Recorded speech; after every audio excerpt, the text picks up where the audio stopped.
All right, welcome back to another episode of the Blind Pig after a long hiatus. I think we all needed a much needed break on some Dan Snyder news, who I believe we'll talk about a little bit tonight. But to kick things off, we can jump in there. Intros first. Top left is Boone, also known as John. Bottom left is Mark, also known as Ohm. Bottom right is Paul.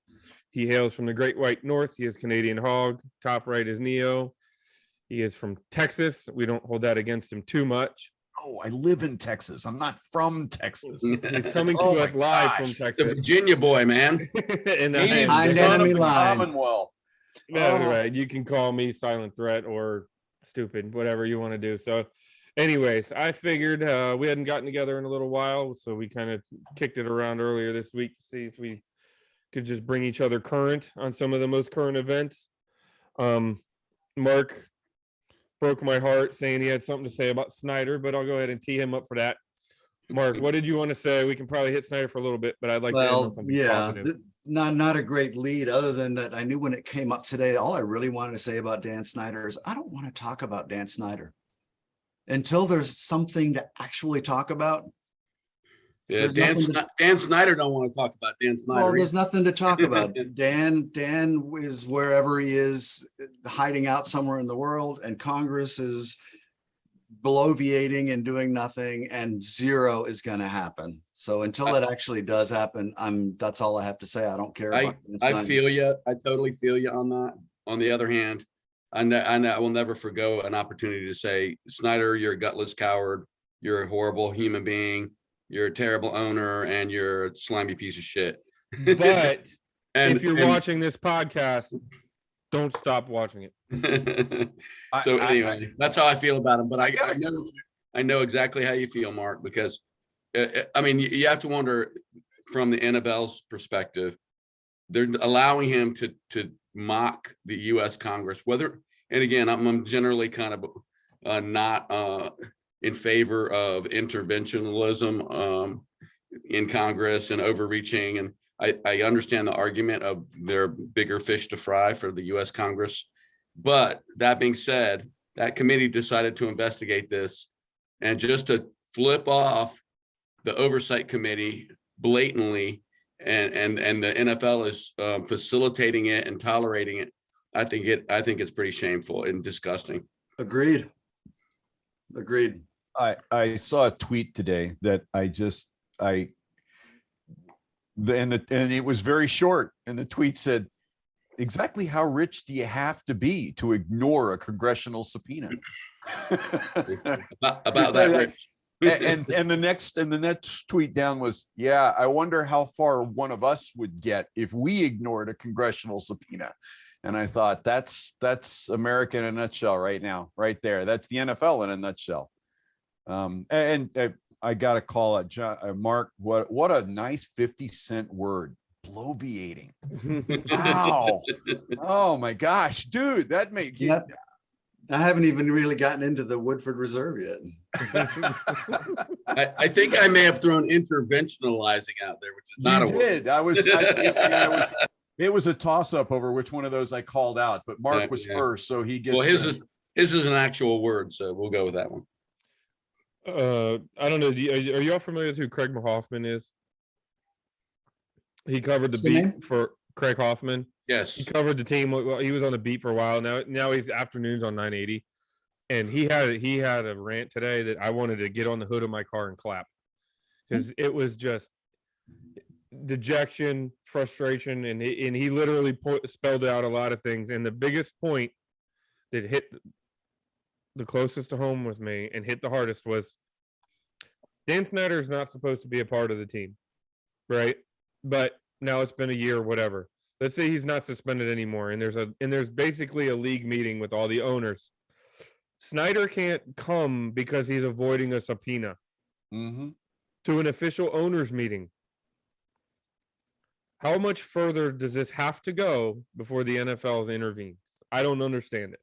Forget Congress, because Congress can't really do anything to Snyder other than litigate, some things, get the report released or make some changes for workplace NDAs and things like that, but they can't get Snyder out. The NFL can. But I think the issue is, and this is why Mark is exactly right, that probably nothing will ever happen, because until there's a threat to the NFL that's a bigger threat than Dan Snyder going nuclear, then nothing will happen, because the NFL is circling the wagons, and they're just going to protect all the dirty little disgusting secrets that many of which we already know about the NFL over the last 20 years. And they're terrified of what Dan Snyder might do if he goes, if he decides to burn the whole house down. And I think that's what we're seeing right now. Well, we know Congress can't do anything. They don't charge people. They don't prosecute people. The best they can do is make criminal referrals to the Department of Justice. That is not going to happen from this. There's nothing that they're going to get out of this that's anything more than headlines and posturing from a congressional committee. Their rationale and the logic behind it, and morally, I'm completely behind it, because he's a bad guy, but they have zero power to remove him or do anything to him. It will never happen, but I wish the fan base, and I know how unpopular this idea is, but I wish the fan base had enough hatred and vitriol and balls, to be honest, to do a total boycott, to say, we're not going to watch games, we're not going to go to games, we're not going to buy the swag, but we won't do it. We won't do it. And that's unfortunate in some ways, because I think that would get him gone in a hurry. I really do. Paul, is this thing playing up north at all? No, you hear absolutely nothing in regards to it. My only exposure to the whole issue is anything that, I hear through Twitter or through US outlets or whatnot. So it is not a big story here by any means, unfortunately. But I think the only other thing that I want to add in regards to the issue, obviously we all hate Dan Snyder's guts. He's an awful human being, in my opinion. And it's something that I've wrestled with a little bit over the last little bit. I almost, to an extent, feel uneasy about this team potentially doing well and eventually winning possibly a Super Bowl under this guy's watch, because why should Dan Snyder at any point ever deserve to bask in the glory of a championship? That doesn't sit well with me. I think at this point, what we ultimately have to do as fans is, and it's hard to do sometimes, we just have to separate our love of the players and coaches from the whole Dan Snyder aspect of the team. Yep. Self-preservation. And that, folks, is what it sounds like when a Canadian goes into a rage. Yeah, it's pretty reserved, right? But you bring up a great point, and I'll be honest, that I've got to be honest. One of my biggest fears for about a decade now has been that Dan actually does get to win something. As much as I want the team to win something again in my lifetime, he and I are about the same age, and I don't know if I have that much hope of even his son running the team after he's gone, right? And me being cognizant of what's going on, or caring, or being here. But I don't want the guy to get a ring. I just don't want him to get a ring, as petty as that is, but I'll be petty over this one. Well, So if he it's ever shows his face, like at let's say they're gonna do a down Pennsylvania Avenue, Joe Gibbs style parade after we win this Super Bowl, a season from now, he'll have to go out in public, and then we'll finally get to boo him into humiliation. The fans, and no matter how successful a team is, if he shows his face in a public arena, he's going to get humiliated, and that I would pay to attend that. Do you really think so? Yes. He would get booed. He would not get cheered. I think he would get it would make the Roger Goodell intro to the draft every year look like a cakewalk. I really think so. Bob, I don't wear it on my sleeve all that often. I would go to that parade to Dan Snyder. Just to boo. And I'd be happy to be there about the team winning and all that. Don't get me wrong. I mean, I am able to separate my enjoyment of football and the team from the dickhead who owns it. I mean, I've compartmentalized that years ago, but I would go down to boo him at a parade. You know, Absolutely. I should throw out there that doesn't mean I'm not cheering for some of these guys. You know, I mean, No, we're all yeah, one of the things I'm sure is probably on Derek's list to talk about at some point in time tonight is McLaurin his new contract, and a classier guy. I don't know that I've ever seen after signing a life-changing, generational changing contract. So humble, so grateful. not since Art Monk, man. Art Monk, he's Really? Yeah. I mean, he is such the antithesis of the modern wide receiver who is all look at me, how great am I? And this guy is just so humble and so nice. And if there's been a Redskin in the last 10, 15, Redskin, a Commander, or whoever in the last 10, 15, 20 years that I felt like deserved a ring, McLaurin's got to be one of the top 2 or 3, right there next to guys like Chris Samuel, you know, consummate professionals who just did their job game in, game out, and had the right attitude. And yet I'm torn because I don't want the guy that's writing that check for him to get that ring, but McLaurin certainly deserves it. As do a number of other guys on this team. And I feel like more guys every year play for us that deserve that moment. So it's, you know, it's a real tough thing. Terry McLaurin's written statement, when it first came out, sounded to me like it had been written professionally, and it was just, it was so beautifully done. Then I heard him speak off the cuff in front of the press, and he was just as articulate. Yeah. yeah, he's At 23, 24 years old, whatever he is. I know he's older than that, but he's a kid, at least in my world, he's a kid. 25, I think. He just says the right things, and it doesn't sound contrived at all. And all of a sudden, here's a guy like that you respect, who clearly wants to be here. And that's a really nice turn of events. It's a nice, here we go, Bob, nice juxtaposition with There you go. the whole Dan Snyder thing. It really would have shaken me if he was not willing to sign, because I knew given the wide receiver market, they were going to have to ante up. And I felt like that was just a given. They were going to have to pay the guy 20 mil plus a year if they wanted him in Washington. And I'm just so glad that he is who I thought he was. You know, it's one thing for Brandon Sheriff to leave, and the Kirk Cousins, and, you know, the guys that say the right words, but the words never really sound heartfelt and genuine. But McLaurin, I think he meant it all. I think he meant what he said, and it was just a matter of I need to get the money that I deserve to get, which is none of us would ever begrudge an NFL player, given how short their careers can be and how good he is. But I think that would have been devastating if we lost that guy, man. I don't think you can put a number on that. I don't think you can overstate how devastating it would have been to this team if they'd lost him. Nice to see for the second year in a row too. You know, last year it was John Allen, and who was, you know, who again handled his business professionally, much like McLaurin this year, and stayed under the radar and didn't make a lot of comments. And in the end, the team did the right thing, and the guy showed up and signed a contract, and then turned in the kind of year you're used to seeing players turn in when they're working for that contract, not after they got it. So if McLaurin follows that model, the dude's not just going to be a Pro Bowler, he's going to be all pro this year, and the entire league is going to wish they tried to wrestle him away.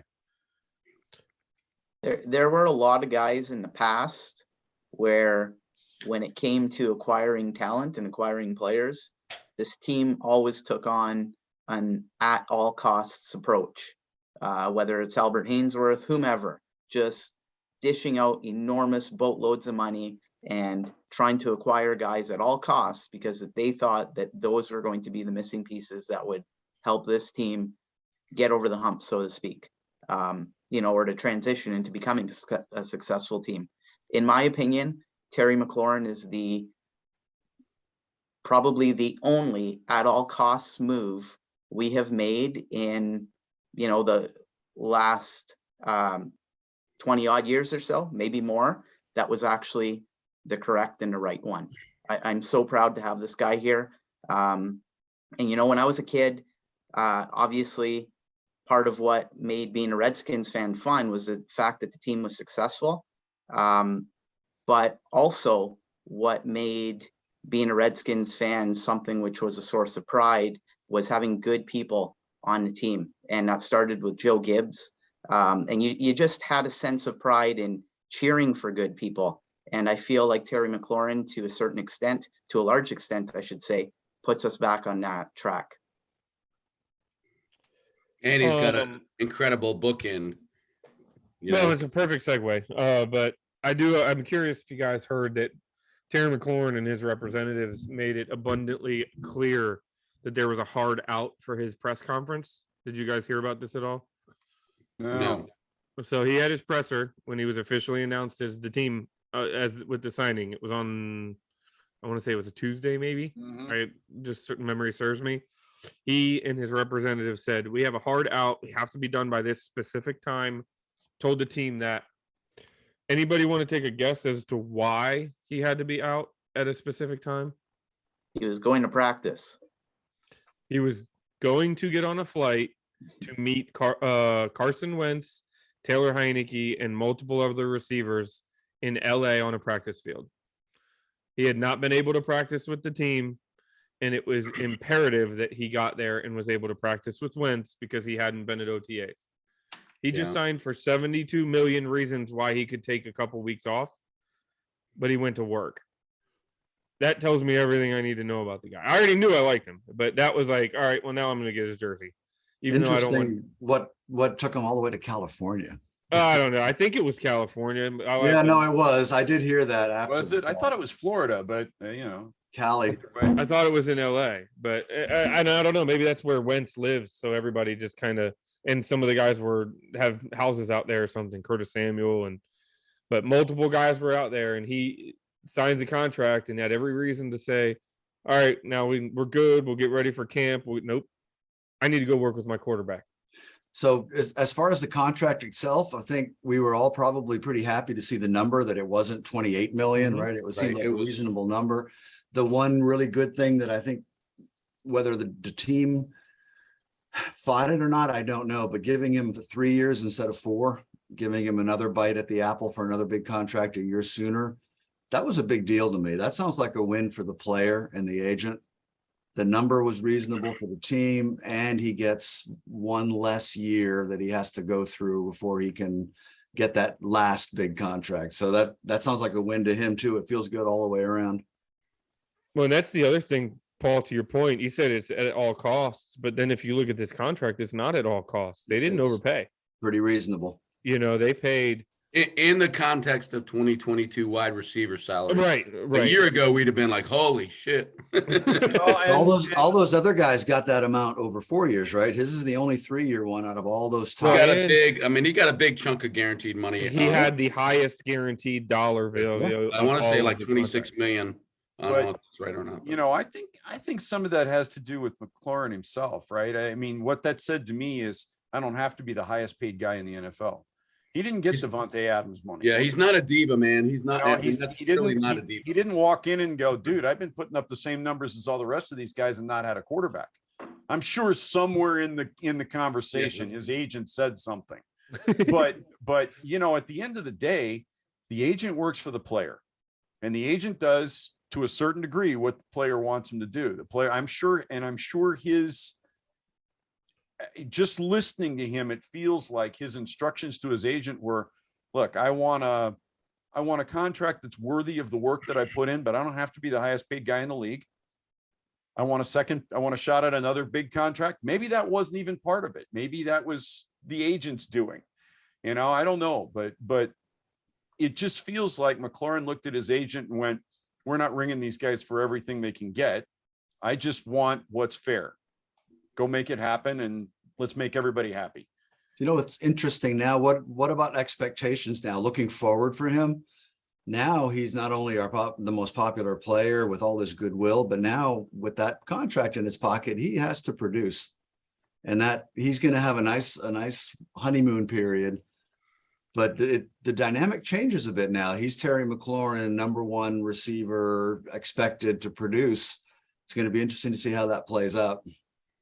And Hey, I heard the actually have no NFL doubt Network talking about our offense a couple of days ago, and I heard the words scary, good, talent. I mean, I heard words I haven't heard in a long time when it came to anything related to Washington. The only thing they really were beefing on was they were, dissing our offensive line to an extent. And I think, as Paul would say, I don't think they're taking into account the coaching there, and also underrated guys like Wes. And it's not a star-filled offensive line. They honed in on Scherf not being re-signed, but we know that, first of all, he missed games, quite a few games, and we're gonna be just fine, I think, on the O-line. But as far as our skill position players, they were pretty complimentary of what we have. And I think again, no disrespect to Taylor Heineke, because the kid put on quite the show last year for where he wasn't drafted, and the arm that everybody bangs on, and the lack of experience. But now you've got a guy that was a legitimate top of the first round pick, who has an NFL arm, who can see over that line from the get-go. I think that only makes the offensive line better. In all honesty, that makes the offensive line better. If he can play within the offense and get rid of the ball and all that, absolutely. Right. You've got a second running back that is an absolute threat. I mean, but you can And he's a big guy, man. He's a big guy. He can That's what I actually was going to say. Both see over the offensive line. both of these backs are big dudes. They're willing to run over somebody, but not just run over them. They can run away from guys. And apparently Jahan Dotson hasn't dropped a ball in like 4 years now. Yeah, I think that kid's going to surprise a lot of people. I think he is too. After watching the highlight package, my only real concern is the fact that I weigh more than he does. Not by much. In this NFL, that doesn't matter. You can't touch them. You can't grab them. You can't pull them. If you breathe on them the wrong way, 15 yards down the field, his flag's going to come out. As long as you can beat press, as long as you can beat a corner and press, we'll still see. Yeah, but Derek, that 15-yard flag isn't any consolation if my player is in the injury tent. But my point is that defenders have to defend that way. You're They right. don't want to get flagged, so they're going to be less grabby. You know what I mean? Which gives him that extra second to beat that jam. We have ungodly speed in our backfield right now. I'm a little excited to see this offense. I mean, it's like Diami Brown is our, okay, you might be the third wide receiver on a good day, and that kid can take it to the house on any given play. Well, there's bodies there, right? And you got the X factor, the rookie running back Robinson. I'm really excited to see what he can do. Yes. And I'm excited to see what Cam Sims does with a big arm quarterback back there who's not afraid to put it into traffic. So Do you think Cam's going to make this roster? I don't know. I think it's going to be a hell of a fight, but he's got the physical talent. Who's going to beat him? I think your locks. McLaurin's 1, Samuel 2, Dotson 3 is drafted. Brown's 4. Who's behind him? It's a lot of Sims and Harmon and wide open. They moved it. See, I think wide receiver set, man. I think we have it's just a matter of how you're going to get those guys the balls, that they because they just moved Harmon to tight end, right? AGG. Oh, GG, right. Now Harmon. Tight end coming off 2 years of injury. Tight end, I think with Bates. I don't know. I don't think any of us really know what we have in Bates, but with our Virginia Tech guy, how long is he going to be out? Is it going to be just a couple games and then he'll be back on the team? Can he stay healthy? And then we got the guy we drafted. Is it Cole Turner? I've been hearing a lot about. He looks pretty intriguing. He might be the next. Surprise tight end that we have on the team. And AGG. That's kind of intriguing. I'm skeptical because I wasn't a huge fan of his as a wide receiver, but obviously they see something that they don't want to cut him loose. They want to give him a chance. So Well, that's going to be interesting to watch. You know who's excited about seeing the offense this year is Scott Turner. He's like a mad scientist staying up night Yeah. designing plays for Well, this. I hope so. I hope And, so. and, you know, we talked about Mclaurin being, you know, under a little bit of pressure. In all honesty, I think the man that's under the most pressure at this point in time is Scott Turner. Do you Right, really? right here, Yeah, right what now. excuse do you have now? Exactly. There is no excuse, Derek. got You weapons. just hit the nail on the head. You've got Well- the arm, you've got the O-line, you've got the running backs. I don't think we're talking enough about our running backfield. And about how I honestly I think Brian Robinson is the workhorse by week 10. I think he's the guy that gets the majority of the carries.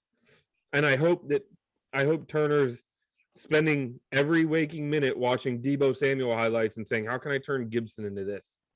Well, and then we're like, oh yeah, JD McKissick. He's not too shabby either. I mean, we're stocked, dude. I'm telling you right now. You know wide what? receiver and running back, we are fucking stocked. And Curtis Samuel took snaps. Hell, he took snaps last year. The couple of, well, how many games? What did he get? He got 15 plays last year, all total. I think 2 of them were handoffs or pitches out of the backfield. So, yeah, I'm seeing Scott Turner's got to produce. You know what I find offense has interesting? gotta produce. We're talking about Turner. We're talking about the skill positions. All we've talked about with the most important position is that he's got a strong arm. I mean, I got to go back on record. I'm excited to see Carson play, but every time I go back and watch him play, I've watched him almost every game that he played last year. Now I've gone back to look at when he's playing on and within the offense, he's brilliant, but there's these tendencies to not play with the offense and to hold on to the rock and start running around and play hero ball. That's what scares me about this. And that's to me, that's the biggest X factor this year. It's not Turner. It's whether or not Carson can run the NFL offense on a regular basis. I agree with that. I remember I distinctly remember the first season that Wentz played. Mark said to me, I'm really afraid because this kid is good. This kid might dominate the NFC East for like the next 10 years. He's that good. He was an MVP. But I do know what you're saying. I Yeah. know what you're saying. It's upstairs. It's not the physical part. It's the upstairs part. But I also think I still will go on record. He's better than people give him credit for. Philadelphia was kind of not the greatest situation when he was up there. That's a tough place to play in. Even when you're doing well, it's a tough place to play in. He got screwed in Indy, royally screwed, in my opinion. He had a well above average season in his first year with a new team. And I mean, I don't know if he's going to light it up in 2022, but I think he's going to be our quarterback for the next 4 or 5 years. I think he's going to be the best quarterback we've had in a long time. I expect Carson Wentz to make things exciting. And I say that knowing that it can be taken either way. It can be exciting in a great way. It can be exciting in a I'm going to throw my beer at the TV way. But I keep coming back to the fact that I don't think Carson Wentz has ever had a supporting cast anywhere half as talented as Ron Rivera and Scott Turner have assembled for him this year in Washington. I don't think he's had the offensive line to stand behind anywhere that he's going to have this year. I don't think he's had the running game. Even last year, as good as Indianapolis's running game was, I don't think it's going to be as good as Gibson, Robinson, McKissick are going to give him this year. And I know he hasn't had the wide receivers. He hasn't had anything like our third wide receiver is better than the best wide receiver he's ever had to throw the ball to. He's got to go to sleep smiling every night and wake up every morning wishing it was game day. I would. I think one thing about him that we should talk about is I think, and I don't want to use the word fragile because I don't think, I mean, the guy has played through some I think he had 2 low ankle sprains at the same time and suited up and played, and he's taken some huge hits and played with broken vertebrae in his back. I think he's tough. I don't. So by fragile, I don't mean that, but I think he's one of these guys. It's just my sense that he needs to feel like the coaches believe in me. They support me. I'm not going to get yanked out of the game the first time I throw 2 picks. I think he's one of those kind of players. I just get that sense. I think like the religion thing is a big deal to him. And I just maybe it's wishful thinking, but I'm like, I think this might be the perfect place for him with Rivera. Just keep him away from Del Rio, but Rivera and Scott Turner, I think, and I don't know if you noticed this, but I've never heard Rivera be so committed to a starter who just got signed to say he's our starter. I mean, right out of the gate when they drafted Sam Howell, the first phone call he made was to Wentz to say, "Don't read into this. We're drafting, talent down the road to be developed, but you're our starter." I just think this might be a really great situation for him in terms of a guy that might need that extra love and that extra massaging, if you want to call it that. Like Deshaun Watson. Yes. Oh, too soon? No, probably Mm. not. All right. Sorry, that was uncalled for. Go ahead and think- bleep that out, Derek. No, not like that. I'm not bleeping anything. You're going down with that one. You get to wear that one like a cheap suit. I'm usually the one blurting out stuff like that, so I'm just glad it was Mark this time. I think Wentz, I can't really blame Wentz for having a little bit of being a little gun shy when it comes to needing support. You want a guy stronger. I want my quarterback stronger, but he was also an MVP candidate for 13 out of a 16 game season the year they won the Super Bowl, and nobody talks about him. They talk about Foles. And they assumed he would have shit the bed if he'd been the quarterback. Everybody Totally said unfair. Philly wouldn't have won that Super Bowl if Foles had it not been for Foles. If you watch through that playoff, Foles was not. I mean, he had some good games, but if I'm remembering correctly, Foles was not playing at the same level Wentz was after he came back. No, and if I remember correctly, the Philadelphia defense was kind of playing lights out. Yeah. So I mean, look, Wentz does need to not let that get to him. He's a professional. He's a professional making stupid money to play a kid's game. So don't construe this like I'm sympathizing with it. If that's the case, I don't know the guy. I've never seen him, so I'm speculating here. But at the same time, he gets shuttled out of Philly. He gets traded for. He goes 27, and everybody can talk about the stats. He gets blamed for them not making the playoffs, though early in that season last year, Indy was up 24-3 against Baltimore, and they ended up losing. It was 25-3, and they ended up losing 31-25 in overtime. That game counts as much towards missing the playoffs as the last 2 weeks does. Yep. And that was all the defense. He had He had a 3-touchdown lead at one point, and the defense crapped the bed. And then what happened? Where was the running game that was supposed to be the vaunted best running game in the league? If you have Jonathan Taylor and you can't carry on a 3-touchdown lead, that has nothing to do with your quarterback. Sorry.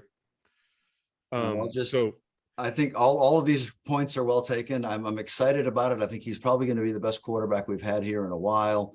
He's potentially a deep playoff run kind of quarterback. Having watched all of his games, I'm going to stick to it until I see otherwise. I see big mechanical breakdowns and bad decision making at key times in games, winning and losing, that concern me. And until I actually see the proof on the field, I'm gonna stay medium on Carson.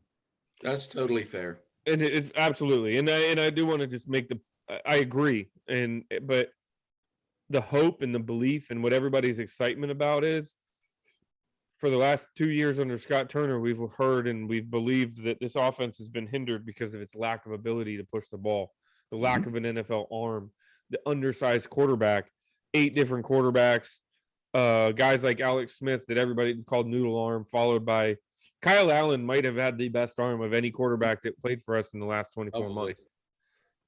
months. So now that's there. And it's even at Carson Wentz, as with all of those struggles, is better than anything we've had. He's got to be motivated, right? He's got to be. I mean, if he was ever going to be motivated in his career, he's being shipped off. I mean, and then basically mocked on his way out of Indy by, anyone they put a microphone in front of. He's got to have some motivation to shut up all his critics. So if we don't see a really good year this year, that would be really concerning, because I don't know how much more motivation you can have than what he's gone through, getting sent out after your first season when you had a good season overall. And the way that they did it, the way Indy treated him was pretty shitty, I think. Yeah. Circle the date on the calendar when he plays the Colts. Yeah, but you know what? For as shitty as it was, the way they treated him, he probably laughs to himself on a fairly regular basis. Look at the state of the Indianapolis offense outside of the quarterback versus the state of the offense he's in right now. Mm-hmm. I maybe it's just me, but I wouldn't mind being treated shitty like that. Well, seriously, I mean, now he's got, he's got all these guys to throw to that don't seem to understand that there's an option to not catch the football. And an offensive line that as much as they're underrated proves continuously that they can get the job done, and a stable of running backs and tight ends, and then you look across the line and you see all those first round picks playing defense, and he's just got to look at that and think that he's died and gone to heaven, even as shitty as he was treated in Indianapolis. It's pretty cool, right? It's been 3 years under Ron Rivera, and we're talking about a team that, think about the roster up and down, the way we're talking about this team. This is what we were asking for 3 years ago. Build us a professional team that's competitive. They've done it in 3 years. On paper, they've done it in 3 years. Am I the only one that's tired of going into the season and saying, well, it's an 8-win team and they might compete for the wild card? I'm so fucking tired of that. Pretty much every season we're, around 7 or 8 wins and we could compete for the wild card. I'm just so tired of always whistling past the graveyard and predicting, something that's, not very exciting. And I'm not saying we're gonna go to the Super Bowl this season, but I think this team could win the division. I really do. We have a ton of talent on this team, and our coaches are really solid. And our schedule is not crazy. It's not one of the top 3 most difficult schedules in the NFL, which seems like inexplicably we've had for the last several seasons. So I'm probably the most optimistic I've been in a decade going into this year. That's fair. I think it's justifiable. I think, John, as well, to tag on to your point, I think another reason why we need to be excited is that in addition to probably assembling one of our strongest groups talent-wise in quite some time, I think we have a level of character on the team that is equally as impressive as the talent. And character sometimes is the difference maker. And I really think that the way that Rivera is building this team with an eye towards not only acquiring talent, but acquiring guys that fit what we want to accomplish, and bring in the intangibles. I think it can be a real difference maker come the end of the season. And we've seen this team stick together last season through every possible challenge you can throw their way. And it was, to a large degree, it was a miracle that we at one point were 6-6 and staring at a legitimate opportunity to get into the playoffs. The character goes a long way towards developing a successful franchise. And I think it can be a real difference maker this season. Yeah. You know, it's another factor that we haven't talked about is there are actually legitimate leaders now on both in the locker room and on the field. You've got a Mclaurin on one side of the ball and a John Allen on the other side of the ball, on-field leadership. And I'm trying to think back just quickly over the last few years, who are those guys that you'd point to and say, those are the guys that the team's going to rally around? Not since Fletcher.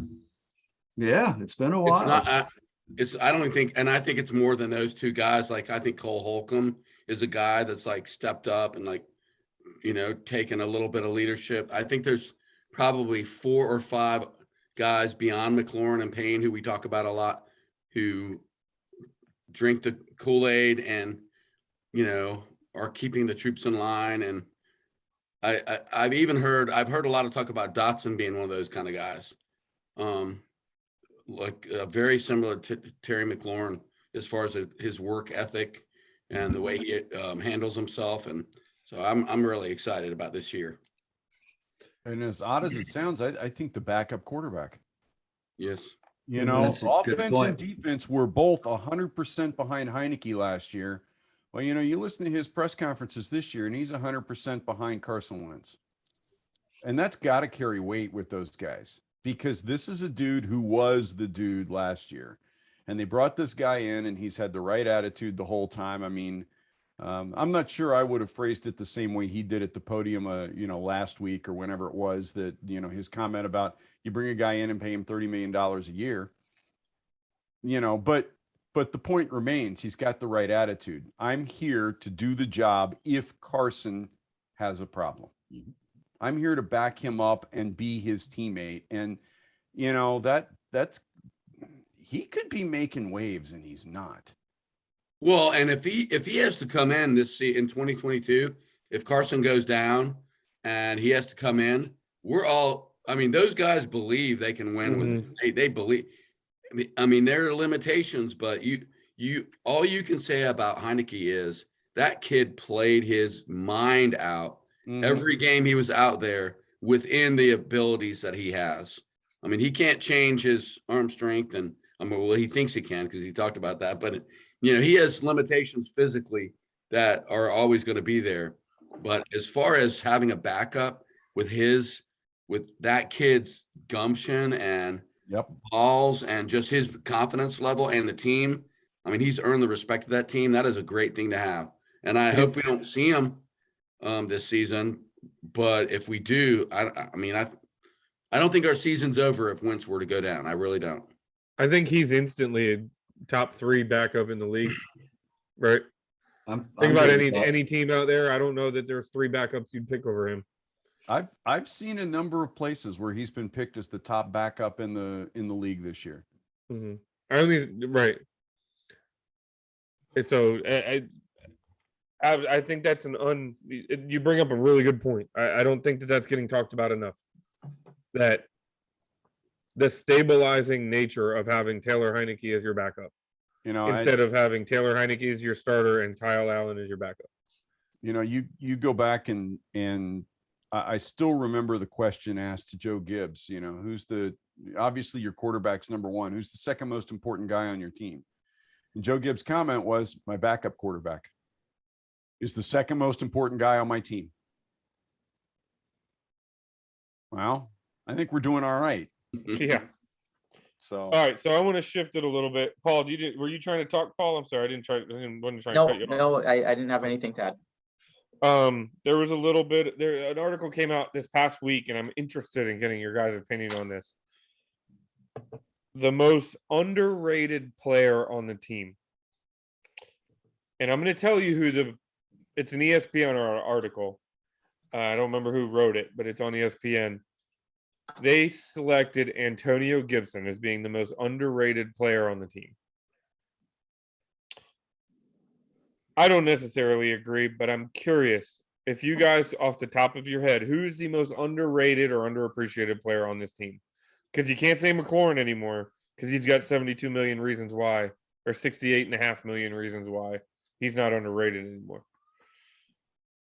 Well, I would argue that Gibson wouldn't be my choice. I think he's actually Pretty well rated, right? Yeah, I think he's well Yeah. rated and well respected, and I think he has high expectations. I mean, I haven't had a chance to think it through, but I might be more inclined to go with the guy like John.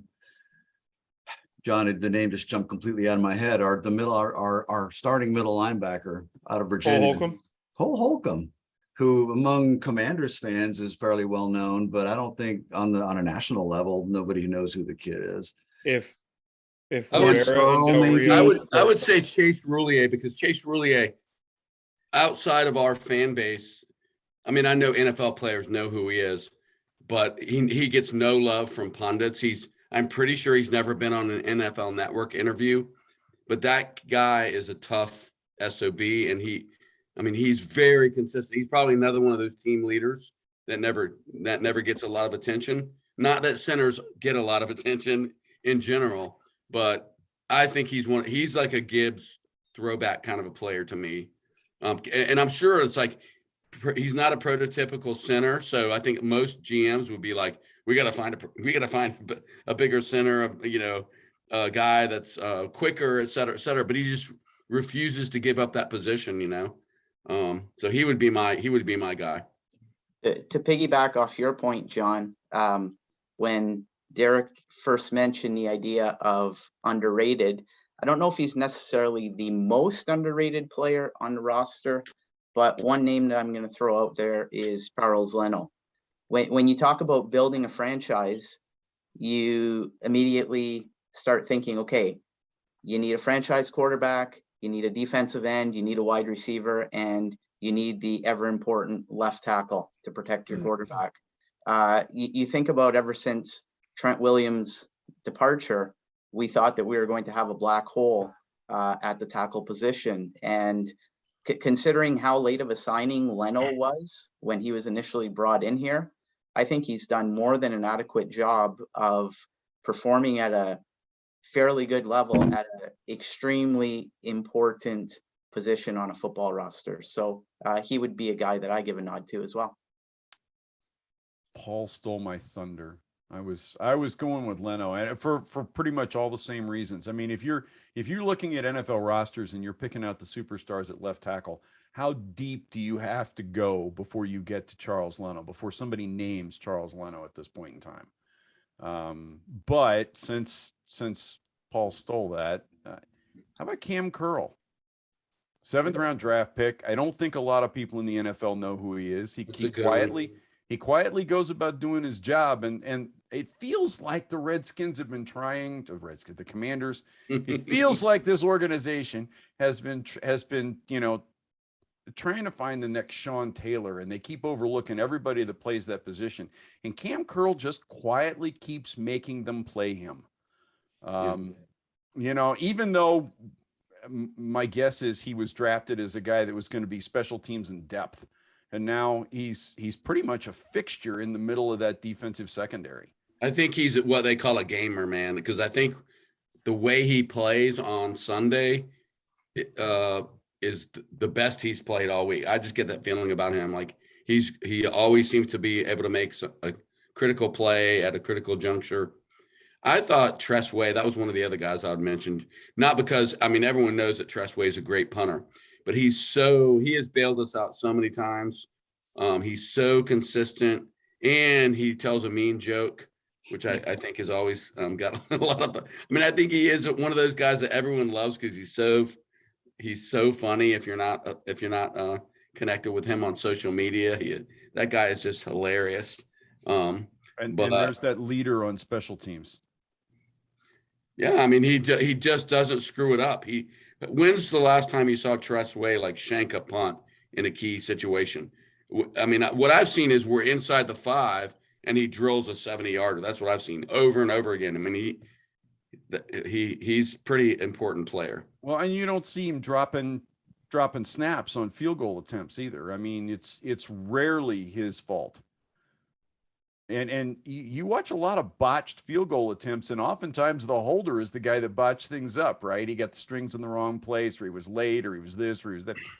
Tress Way's just money everywhere he is, whether it's behind a microphone or on the field. Who you got, Derek? So I'm going to give you a nod, Mark. Cole Holcomb was a big guy, and I think if Cole Holcomb can be what I'm starting to think JDR and Rivera believe he is going to be he's going to get national attention because everybody is going to talk about this guy came out of nowhere and he did all of these things, and meanwhile, Rivera and Del Rio are going to be sitting there just going, everybody doubted us. Which, by the way, and yeah, in the context of all the criticism the team has gotten from me, among others, for not addressing the linebacker position in a way that was clear and obvious. If he turns out to be what I didn't think he was going to be and can be a starting middle linebacker in the NFL, man, I will happily eat my hat. Not this hat, because I like this one, but I will happily eat my hat on that. Yeah, and he would get the national attention because that story would play. They keep getting busted for not getting linebackers. Well, clearly they knew something. Yeah, but see, I can totally see Holcomb doing the job this year and not getting the national attention. I think you're right, Bob. I think because he's so got a mullet, man. If you got a mullet, you're not. That's it. That's your dead. Oh man, Kurt Gouveia rocked a mean mullet. I can just see him being so steady and so constant in the middle that he allows all these guys around him. You know, Jamin Davis is an athletic freak of nature. And if Holcomb can hold that middle down and be that consistent rock that a Neil Oklewitz was, imagine what that does to free Jamin Davis up to be all that he can be in terms of that freak athlete. And then who gets the limelight? So I know that we're hold on, I haven't dropped mine yet. Okay, go I ahead. was giving Mark credit. I am going to go full hipster, and I'm going to throw a name out there, and simply because you don't hear his name tells me how good he is. I'm going Cam Cheeseman, baby. The cheese man. Everybody That's a good one. That's a good one. Everybody bashed the team for drafting him in the 5th round. Everybody said, why do you didn't hear his name one time. So guess what that means? He didn't put a ball over the center fielder's head. He didn't throw worm burners to the placeholder. Tress Way didn't have to go out of his way to catch the ball on punts. The guy just did his job. And you didn't hear anything. That's a good one, man. That's a great one. He is not going to get national attention, but smart football people like us will understand and appreciate. So I hope everybody, all the Redskin fans, and I say Redskin fans, look back on this draft and they're like, shit, I forgot we drafted a long snapper and I haven't heard his name once. He'll never make a Pro Bowl, but guess what? If he can do what he did for the next 5 years this season, you just lock down a position in your 5th round, which is a win in my opinion. I will drink to that. Anyway, so Bob kind of prompted this thought in my mind. Just another intriguing question, even though we're an hour in. Who's the biggest question mark on this roster going into this season? And you're not allowed to say Carson Wentz. Well, I already answered that for me. we all know that's the case. A specific player? Yes. One obvious Chase one would Young. be Curtis Jamin Davis is mine, and that's why Bob prompted that thought in my head. Curtis Chase Young. Samuel would be an obvious answer. Yeah. Chase Young. I'm going to stay local Chase with Young. those are all good ones. I'm going to stay local with my pick, and I'm going to say Benjamin St-Juste. Yep. That's a guy that we need to have produce at an extremely important position.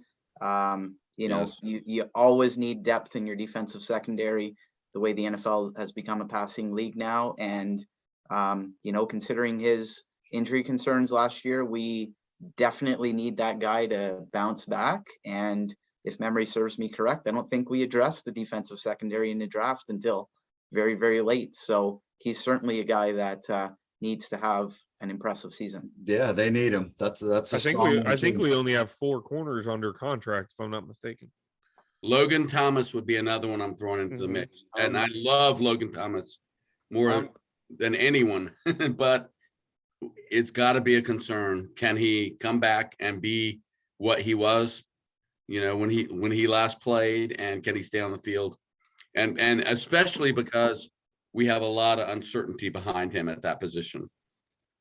I think that's why you see the move to try and convert AGG, is because they're worried about depth. They're worried about Thomas.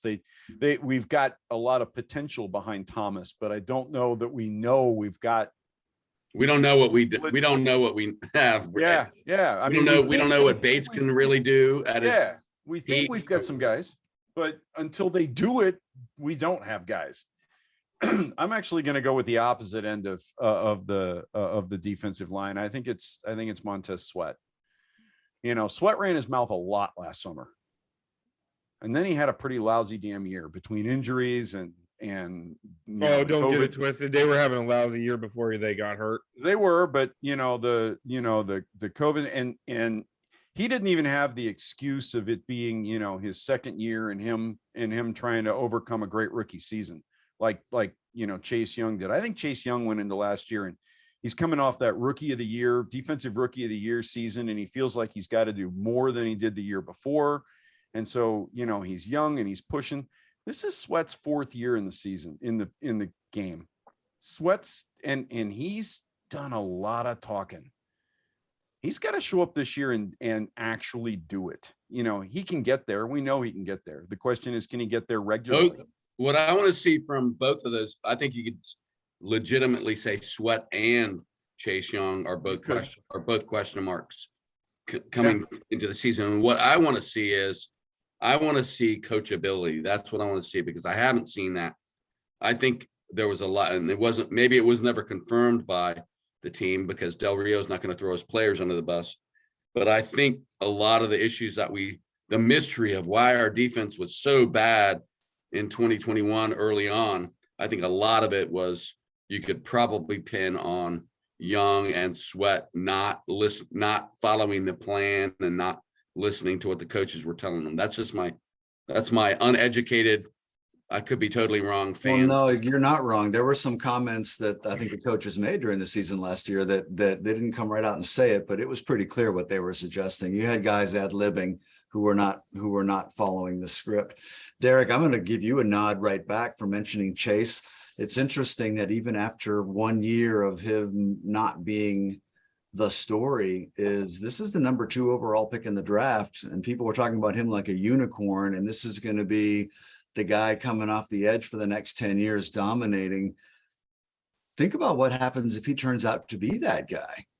The whole dynamic of this team changes overnight if he turns out to be Chase Young, capital C, capital Y, like he was as a rookie coming in.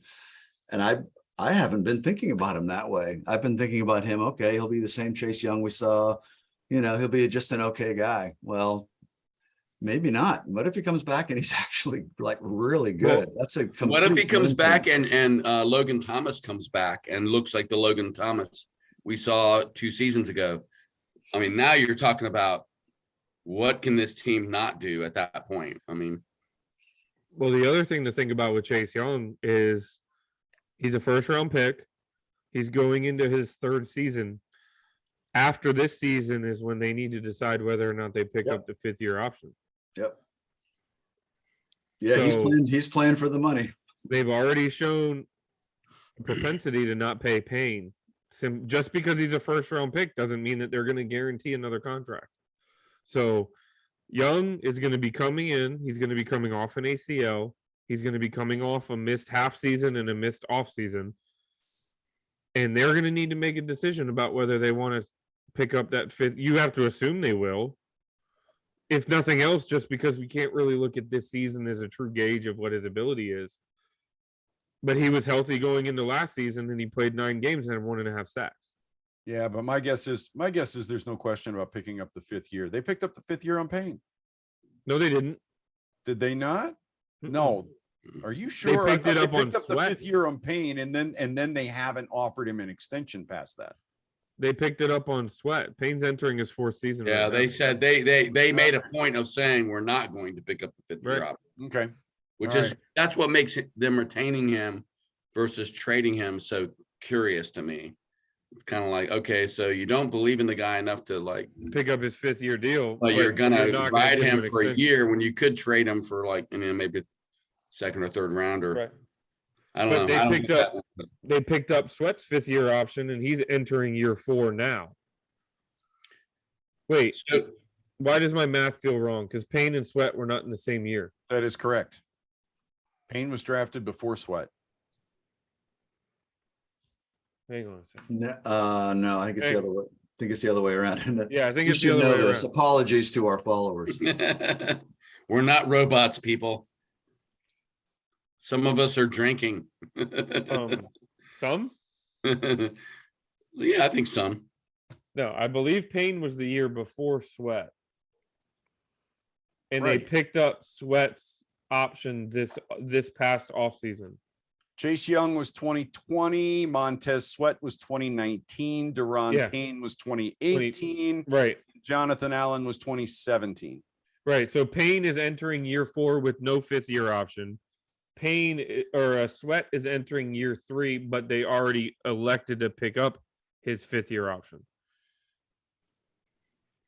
Right? Yeah. Point Yeah. being, Chase needs to show up and play some football this year. Correct. No, Because this is no, the no, off. What? no. Deron Payne is entering. This is Montez Sweat's 4th season. No, it's not. 19, 20, 21, 22. That is 4 Yes. years, Derek. So Deron Payne is playing his You're right. 5th year right now.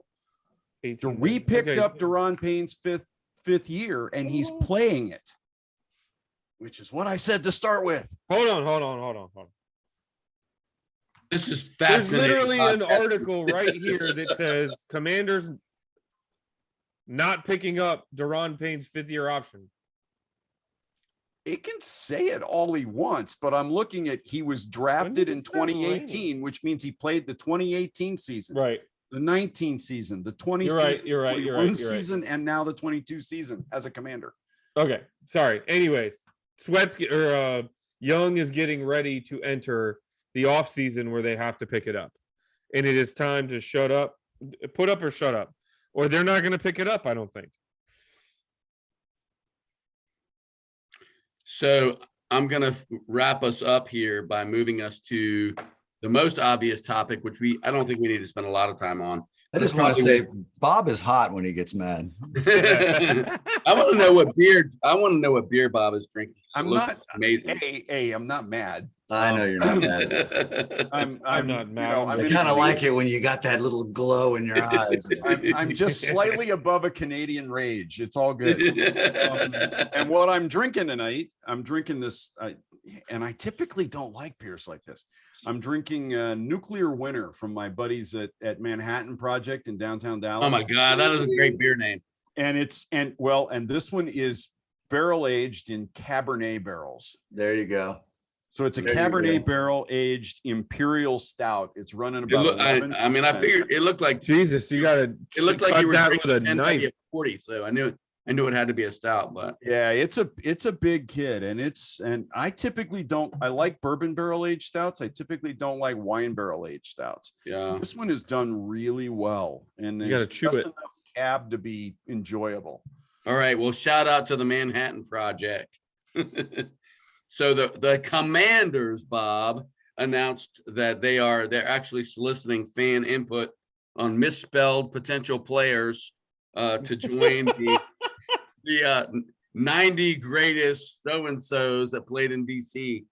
And they released a list of players that were eligible and immediately had to correct that list because fans were outraged that several important individuals such as Trent Williams and I think Robert Griffin were not on the list. However you might feel about that. But anyway, we're going to talk about that. I wondered if anyone had any feelings about who should be on that list and maybe who shouldn't be or whatever you want to talk about. But Where to even start? Go ahead, Paul. You start us off for a change, brother. So I'm just going to make it short and sweet. They're so fixated on adding to the list to get to this magic number of 90. And I get it. I get it's to honor the 90th season, but the fact is, out of the names that they put on that list, I would probably say it can be argued that there are between maybe 3 and 5 that legitimately deserve to be there. And I feel like the rest of them are just going to be added for the sake of adding names. If I had to pinpoint 5 guys, and again, I feel like 5 is a little bit of a stretch, I would probably say Daryl Grant, Santana Moss, Ryan Kerrigan, London Fletcher, and my 5th, kind of on the fence with, would be Steven Davis. Beyond that, I don't think any of the names of the guys that I am familiar with from the time that I've been a Redskin fan / Commander fan should be included. Now, granted, there are some others that are well before my time that I'm probably not as familiar with, and they might be very well worthy, but from the ones that I've been exposed to, that's where my list would begin and end. So I like your list. I actually think there are some pretty impressive players on the list. I mean, I don't know how you don't put Champ Bailey in. Now, I'm not saying that to you, but Champ Bailey, even though he, moved on in the trade and made most of his career in Denver. I mean, the guy never missed a start in 5 seasons here, which is pretty impressive for a cornerback. He actually had 24 passes defended in 2002, which was the best he ever had his entire NFL career. And that year he had for his career, he had 18 interceptions, 2 forced fumbles, 5 fumble recoveries. That guy was he was a star in Washington. And I think we know the backstory of why he may have left, but he would be on my list. Steven Davis was amazing, and we forget how amazing he was because Hold on, John, before you move on, the other thing of Champ Bailey, he's literally been named to the class of 2022 in the Hall of Fame. Yes, I mean, the guy was, even though most of it was not here, right, he was the real deal. You know what I mean? Like, so there's not many of us that Hall of Famers coming out of that we drafted. Even if they moved on, there aren't very many draftees that are Hall of Famers that wore a Washington jersey when they went up on stage. You know what I mean? Like, it's a limited number of people. Sorry, not to derail your conversation. No, it's fine. He was probably the main one that I would add to Paul's list as far as like really being like obvious no-brainers. The other guys I looked at, Steven Davis. Steven Davis actually had 7 seasons with us, with like almost 5,000 total yards, averaged over 100 yards per game, and the 99 season was 17 touchdowns. He had some really great years with us. I know the coach candidate, Larry Peccatello, I don't know if I'm pronouncing that right, but I'm sure he was a great coach, but I always look at Pettibon during that era as being the guy that really, our defenses were not that great. I hate to say that, but during that stretch from like 84 to 93, our defenses were like in the 20s in most ratings categories. Except 91 defense was just right. sick. But generally speaking, we didn't win by defense. So I don't know. I always like honoring coaches because I don't think they get enough credit. And then the other ones I wrote down, I looked at Almo and Cooley, and I will say this: Chris Cooley annoys me, and I'm sorry, I'm sure Chris Cooley's not going to listen to our podcast, but he's a very snarky guy. Some of the things he was engaged in when he was a player were not like he was not Terry McLaurin. Let me put it that way. In terms of his personal ethics, and I'm just not a big fan of his act. But he was a pretty damn good tight end, and I was surprised when I actually looked at his stats. 9 seasons with us, he averaged like 65 to 70 catches over and over and over again during that stretch, and that's pretty significant for a tight end. I mean, we haven't had many tight ends that did that in DC, and he had over 700 yards every season except for 1 during that stretch. So I think he probably rates being on the list. But anyway, I think really the main one I would say has to be on the list is Champ. I agree with everything that you've said in regards to Champ Bailey, John. The one thing that I would bring up, just to be something to think about, and I don't know if it's something that should be factored into the equation, but when the average person looks at Champ Bailey's career, are they associating him mostly as being a Redskin, or is he mostly being associated with being a Bronco? And I think most people, I might be wrong, but I think most people outside of our fan base would probably consider him as being, oh, the Bronco, right? Not necessarily the Redskin. And that's kind of where I But personally he's the second best cornerback in Washington history, is what I would counter with, and that's not debatable. I don't think it's debatable. Pat Fisher might have something to say about that. I He was going might, to say, but Pat it's hard Fisher to might put him argue in with that you. era, because I'm not sure Pat Fisher would have been Pat Fisher in the, you know what I'm saying? It's very difficult to compare. Right. both Well, eras. yeah. Yes. But I hear you. The whole. Speaking of- Go ahead. Go Mike. ahead. Well, I was going to say, speaking of cornerbacks, I mean, the very first box I checked was Joe Lavender, and I checked that box because I was stunned to discover that Joe Lavender wasn't already on the list of 80 greatest Redskins. I was Or kind Dale of Grant. surprised. Exactly. I read this list and I went, all right, confession. I didn't vote for London Fletcher. I didn't vote for London Fletcher because in my mind, London Buffalo. Fletcher is such a brilliant player for us already that he was on this list. And I literally glossed over the fact that his name was here on the voting list. I didn't realize it until I read the thread in the forums on BG Obsession. And I read the thread, I was voting, and I got to London Fletcher's name, and I went, what the hell did we include Fletcher for? He's already on the list. And I had to go back and look. I had to go back and look too before I made Oh, the list. shit, he's not on the list, and I could have voted for him and didn't. My only solace is he'll get in. Whether Bob votes for him or not doesn't matter, which goes for all of these guys, right? So Joe Lavender and Daryl Grant were 1 and 2 on my thing, and I voted for both Larry and Torgy, right?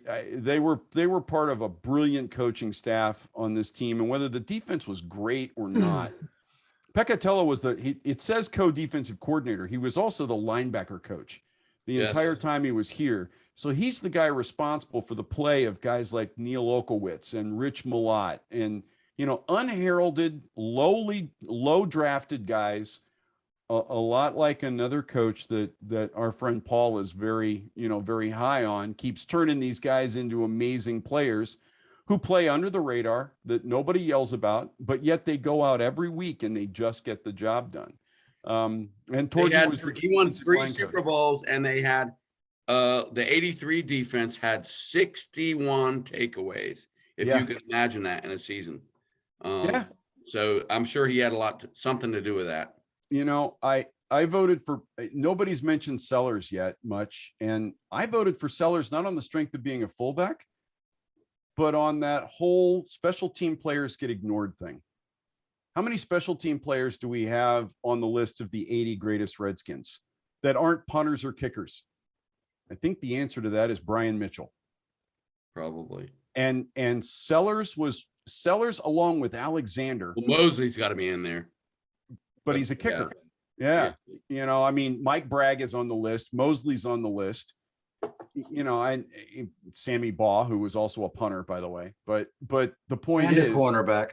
Yeah, I was going to say Andy led the team in interceptions, but the point is, Sellers was good for a big, exciting hit every single game on a kickoff or a punt or something. I mean, the dude was just sticking his helmet in there, and I feel like I'm afraid as a fan base we're making the same mistake with our own players that we're angry at the Hall of Fame for making over Brian Mitchell, who should be in the Hall of Fame already.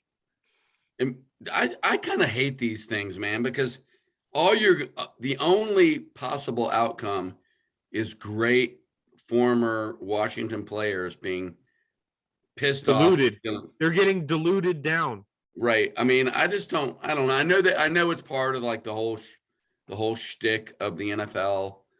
It's like a big game. They'll announce it at, one of the games and make a big deal about it. And it's not that it's a bad thing, but I just kind of hate, like, why do we really have to sync it up to like the anniversary year? Like, why don't you just have like, these guys were pretty fucking good. We'll put them all in. I don't want to finish. I got one extra thought and I'll let you guys go with whatever, but I look at this list and rather than look at the 10 I wanted to pick, I looked at who I didn't feel like ought to be on this list. Yeah.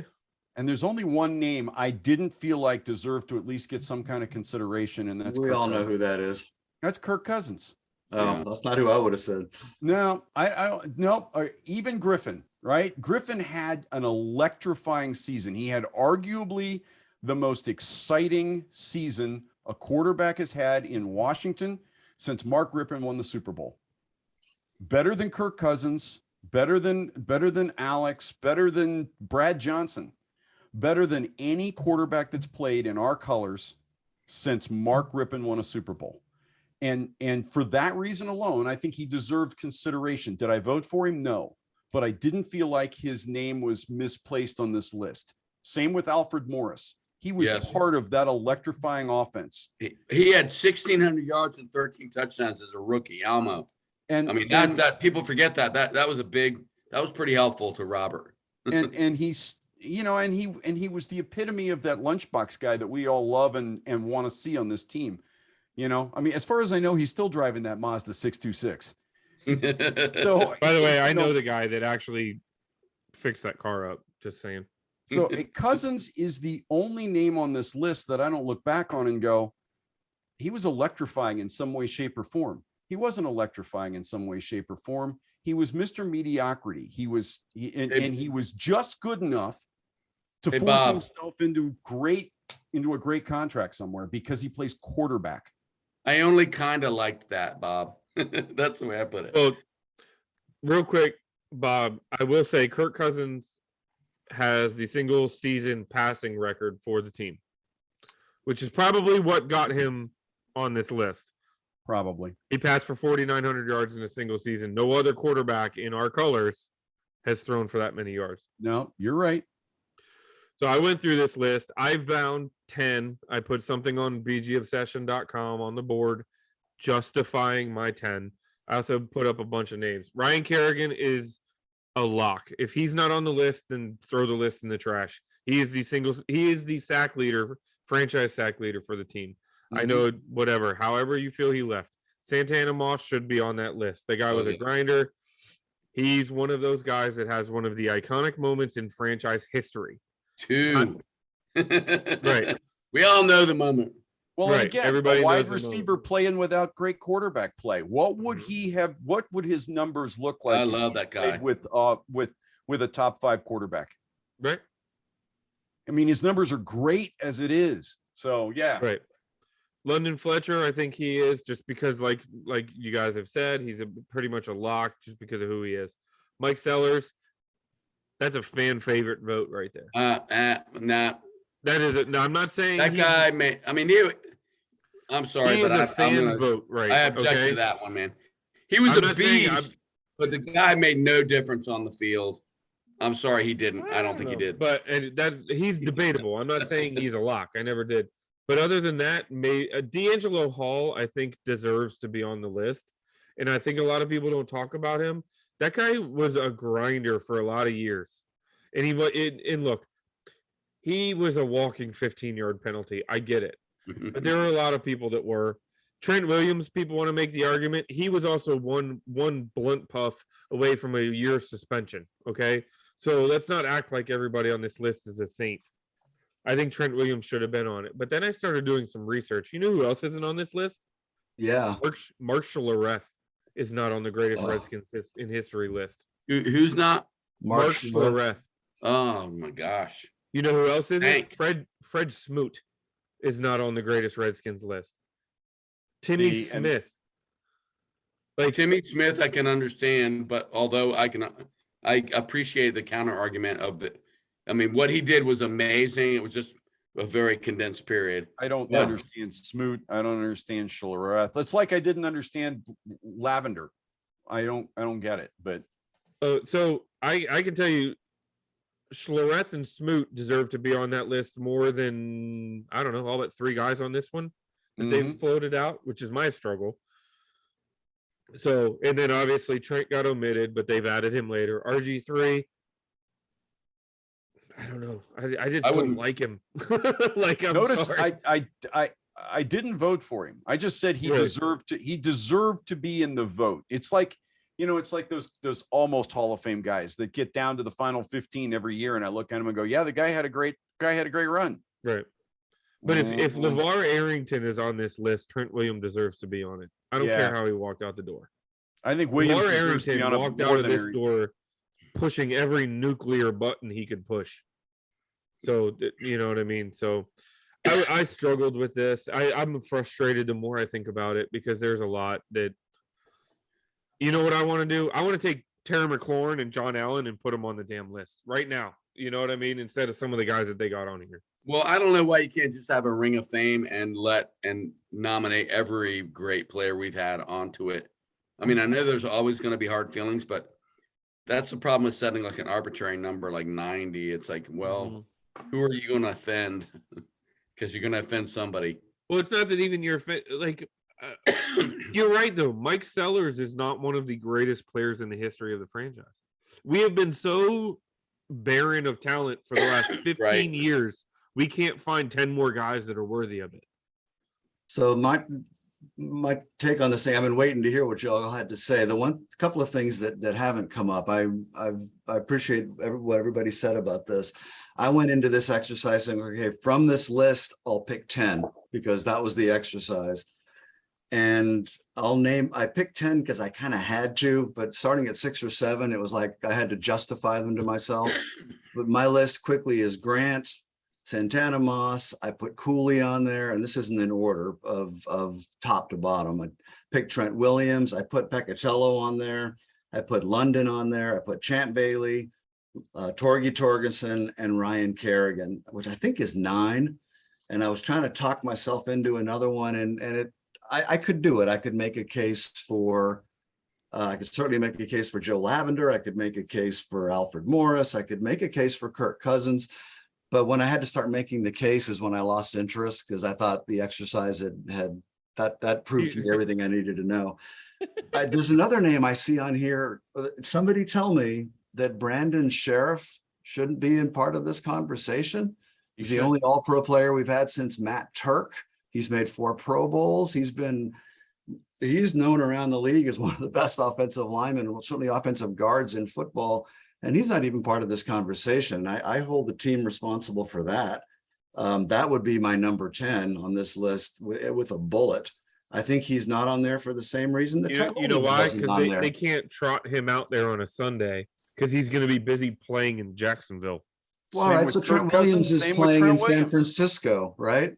Yeah, Cousins is going to be in Minneapolis. So I guess just to back up what you're saying, Mark, anytime you franchise tag somebody, 2 years in a row at the guard position, they're obviously valuable. That seems to indicate he's a difference maker. I mean, so the team is I don't personally think I think Pro Bowls are Pro Bowls, but I don't think he was the player that his hype says he is. But nevertheless, the team invested like incredible amount of assets for a offensive guard, which a lot of teams. For me, for this guy not to be on that list and part of this conversation is a huge indictment of the team and the people who put this silly exercise together. We could spend all night talking about each one of these guys, but that really jumped out at me is where is that guy? The other thing I was going to mention about this is I look at the way the Command Legacy website is put together. And it's kind of embarrassing. Does anybody else go through this and you click on the names? I click on the names where I'm voting and I expect to see a page pop up with their numbers and there's nothing. It bolds it and that's fine. And this is going to sound petty as hell, but then I go look at the list of the 80. And the 80 is bad. Who was responsible for picking the pictures that they used for these guys? Bad. I'm pretty sure when Charles Mann played, they had color photography. I mean, I think such a piece of amateurish. Yes, and let's be honest. I mean, you can say all you want. You can say like Jason Wright is wonderful and Julie Donaldson is wonderful. And I think we probably believe they mostly are, but as far as like being able to pull off something without like errors and embarrassing missteps, this current regime is pathetic. I mean, if you can't, I know we misspelled Daryl Grant's name. It's not Darrell on the website, but the fucking team should know how to spell Daryl Grant's name. And they, I don't know. No, they spelled it right. They did. We didn't. I'm just They had to saying. fix it. Oh, yeah. They had to misspelled fix several several names. names. I mean, it's just, you would think after going through London Flector. Well, hold on. Did you see Doug Williams' picture? Yeah, it's It's inverted. The I number feel 17 is like they backwards. may have a bunch of 20-year-old social No, media it's not. I'm looking at it. running their website, no Hold on, offense did they to fix you. it? Yeah, they must have fixed it, Derek. They No, fixed they it didn't. right. No, they didn't. Look on the 80 greatest Redskins. I am. Doug Williams' picture is inverted. The 17 is backward. No, it's not. I'm looking at it. So am I. Refresh your browser, brother. Hold on. Look. We have technology. I know. What is that? Oh, I'm all right. I'm looking at a different shot. Yeah, 80 greatest Redskins. yeah. Bob's looking at on the Command Legacy Correct. Yeah, thing. I'm looking on the 80 greatest Redskin. Oh, on the Derek's on team commanders.com. I'm looking at Command Legacy. Yeah. Okay, yeah. Two different sites, Derek. Got Here's another one. That's Here's fair. another one. Hold on. Let me get up here and find it. Where is he at? Point being, this isn't if this was a fan website, I'd think, well, that's an amateurish thing. This is a professional football organization. Correct. A professional business. Owned by a billionaire, by the way. Oh my Lord. Where's the stupid picture at now? Damn it. Hold on. Oh, I know what you're talking about. It made my stomach hurt. Like it legit made my stomach hurt. Where's he at? Damn it. What are we looking for? Who am I looking for? Did they change it? Where'd he go? No, I thought it was Billy Kilmer. Is it Kilmer? Hold on. Nice. Okay. No, they did change it. They changed it. So the sad thing is, they've heard over and over on social media about the mistakes that fans have honed in on, and yet they're still out there. It was Billy Kilmer, right? Hold on. I got to make sure that I'm not losing my mind. Yeah, at this point in time, if I were Jason Wright, everything would be proofread by at least 3 people. Hey, Billy Kilmer's picture on the website up until the day before yesterday was him playing for the Saints. Yes. I believe it. That doesn't surprise me at all. The damn picture was him in the Saints jersey throwing the football. Sorry, now you got me wound up. Well, they managed to hose this up. The good news is, and I've always gotten the whole, it's not just in football. Every sport does it, right? Who's your all-time starting 5 in the NBA? And you can have endless conversations because it's also subjective.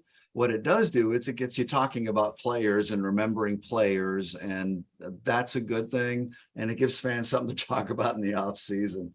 But it would be nice if our team could do this in a way that you didn't spend at least half your time talking about the execution of the exercise and how awful it was. Yeah. And I think what happens is they talk so much about honoring the past. This is where they set themselves up. And I've said this 100 times in previous podcasts. I have nothing against Jason Wright. I think Jason Wright is probably a superhuman being. I think he means well. I think Julie Donaldson's a fine person. I don't know them, but I have no reason not to believe those things. And generally how they carry themselves is in an honorable way. But it's just like, get your shit together.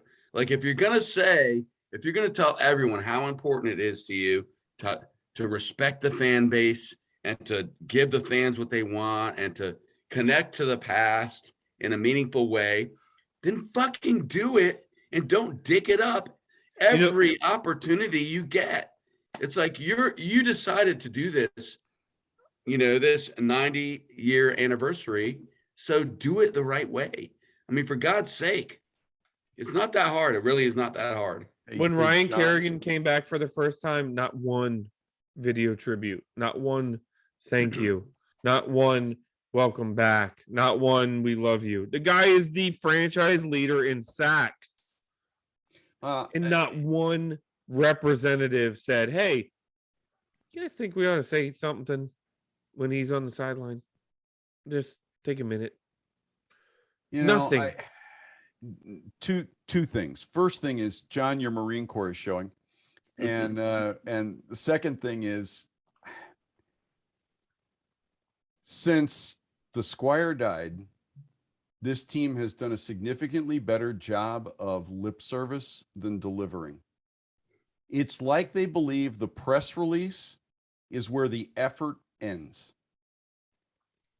And the reality is the press release should be the least of anybody's concerns. It should be the actual work. I don't know. Maybe this is how I was just raised, and maybe I'm way too old school, but my dad always used to tell me that it didn't matter what you say if you're not walking it. If you're not living it, nobody cares what you're saying. And right now, this team isn't living it. Ron Rivera is turning them into something on the field. But off the field, this front office is following in the footsteps of Dan Snyder. There's a lot of talk and not a lot of delivery. And it's getting old, and it's still embarrassing. And I mean, at least we aren't a punchline on the field anymore. But the off the field stuff is New York Jets worthy. Well, at least though, that's like internal. Nobody else cares. Fans of the Jaguars aren't paying attention to how stupid this is. It's just us because we're smarter than we've lived it. No, you're right. Here's It's not getting any airplay in Dallas, and right. And if it were going to be laughed at anywhere, it would be here. Here's a perfect example. Joe Jacoby made it through to the next round of the preliminaries for the Hall of Fame voting, right? Nothing from the team today. Nothing. The guy who is probably the most deserving player, not named Art Monk in the last 35 years, to be a part of the Hall of Fame that has been snubbed outside, or Brian Mitchell, there's no conversation from the team. No, hey, let's go support our guy. Hey, yep. Route 60, you know what I mean? Let's none of the people that you're talking about have any ties to Joe Jacoby. We do. They don't. I mean, so I think that's as simple as it gets. That's it. But that's not the point, John. The team this is a team that has just changed its identity, but is desperately trying to hang on to its past, trying desperately to tie the Commanders to the glory days of the Redskins. Here's an opportunity. And yes, you say they are. I don't believe that. I don't believe then why are we that's going what they're through this selling, exercise? though. That's what they're selling. Yeah. They're selling that. Selling it and meaning it are two different things. When they didn't say they're meaning it, he said they're selling it. When Art Monk and Darryl Green got into the Hall of Fame, it was Route 281. That was a team supported Hall of Fame trip. 100,000 people were up there. Route 281 was everywhere. The easiest thing in the world is Route 66. It's this fat ass right here, Joe Jacoby, who set the benchmark for guards in the NFL. There's no support. You can't even accidentally make money anymore. How easy would it be to sell t-shirts, Route 66 Commanders, Joe Jacoby to the Hall of Fame? They'd fly off the shelf. What? Somebody will do it now that they heard you. You do it. Yeah, well, I'm not, no comment. But how easy would that be? They can't even do it accidentally. We had the same conversation. They had 100 season ticket holders picking their seats at the new stadium after the name had dropped, and they walked in there, and the field looked like a Texas baseball field. It was dirt and sand. You could have rolled out your new logo, your new end zones. You make it look good because it's going to be all over Twitter, and instead, my front yard looks better than that place. Like they just don't see it, and it's getting exhausting. I've scoped your place on Google. Your front yard looks awesome, man. Yeah. No. Hey, we've been at this a long time, and I know we need to wrap it up, but I found something in looking at the original list of 80 that I'd like to read this just from the wiki page on a player that I had never heard of. I've been a fan of Washington football since 1970, which is a lot of years ago. And I just by process of all these years learned a lot about the team and their history. I never heard this man's name before, and I regret that. And I think I'd like to end, if we can, just this tribute. It'll take me 30 seconds to read this blurb.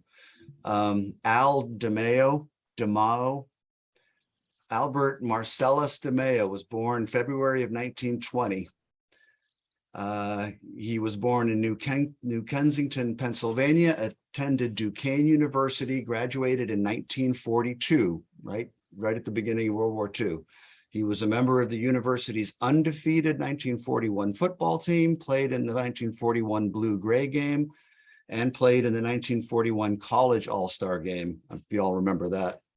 Drafted by the Redskins, he was unable to play because he was drafted by the United States Navy instead.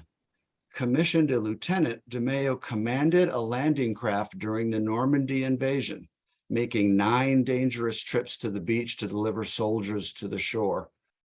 Discharged from the Navy in the fall of 1945, he joined the Redskins mid-season and played 9 years for the team, was a Pro Bowl player in 1950. Since most professional players received only minimal pay in the 50s, DeMeo took up employment in the offseason with liquor distributor Milton S. Kronheim and Company. After retiring from football in 54, he remained with the company, rising to vice president of sales, remained active in NFL affairs in retirement, founded the Redskins Alumni Association, which is a social and charitable organization of the former Redskins players. He's an NFL alumni charitable organizer and the organizer of the Redskins Welcome Home Luncheon, which I actually attended a couple of times. DeMeo married Marcella DeMeo, but the couple had no children. He greatly enjoyed working with children, however, was active in Special Olympics and the Boys and Girls Club of America, assisted with the St. John's College High School football team, and coached football teams with the Boys Club of America and the Catholic Youth Organization. He also raised funds for muscular dystrophy and national multiple sclerosis with the Darrell Green Youth Life Foundation. He retired from Kronheim in 1986, shortly after his wife died earlier in the year. Al DeMeo died of pneumonia at Baltimore Washington Medical Center on February 1st, 2008, survived by his second wife and interred at Gate of Heaven Cemetery in Silver Spring, Maryland. I don't know why that hit me, but it hit me. So a tip of the cap to you, Al, wherever you are, and thank you for being a great Redskin. I don't know how anybody could have anything bad. That's a great Redskin. That was amazing. Yeah, thanks. I didn't know much of any of that. Not at all. Mark, I'm going to need you to put that on BGO so that we can share that with the world. Yeah, that's a good idea. Will do. Well, yeah, I don't get verklempt often, but something about that just hit me tonight. Mm-hmm. Wow. Verklempt. Jeez, dude, you're on a roll. I owe you like $3 in verbiage change. And Scrabble challenges. I'll send you my Venmo. I only do PayPal. Fair enough. All right, gents, we'll go ahead. No, Mark, I was just going to quickly say it was a nice way to end things as well, because when you read that description of Al DeMeo, it in a way it epitomizes everything we want this team to become, right? He sounds like a genuinely good person who had a lot of high character, and that's what we want this team to be from top to bottom, right? And hopefully that is a little glimpse into this team's future as well. We might have a lot more top 90 Redskins Commanders than we realized if we went back and looked at every player that had anything to do with this franchise. When we're we're just talking about football, right? I mean, we're not talking about who these guys were and what they did in their lives. And yeah, when we're turn them into human beings, it changes the conversation. Yep. Well, right, because a name that I almost threw out there and I didn't want to get laughed at, Reed Doughty. He Yeah. was the punching bag for 10 years, but the guy literally was deaf. And he had about as much, you know what I mean? Like, and he just showed up to work every day. You know, there's 100 names. Ifeanyi Oelete, bunch of guys, you know, all kinds of people that we all connected with on some level. Oh They yeah. don't deserve to be considered the greatest of a franchise team, but they deserve to be better than some of these guys on this list. But sorry, not to bring it back down. Rewind. I'm going to delete the last 90 seconds of this. Well, let's gather again and do this before too long, gentlemen. Absolutely. I think Yeah. 2 weeks, maybe shoot for 2 weeks, and we can take a look at the take a serious look at our the season and what we're going to look at going forward.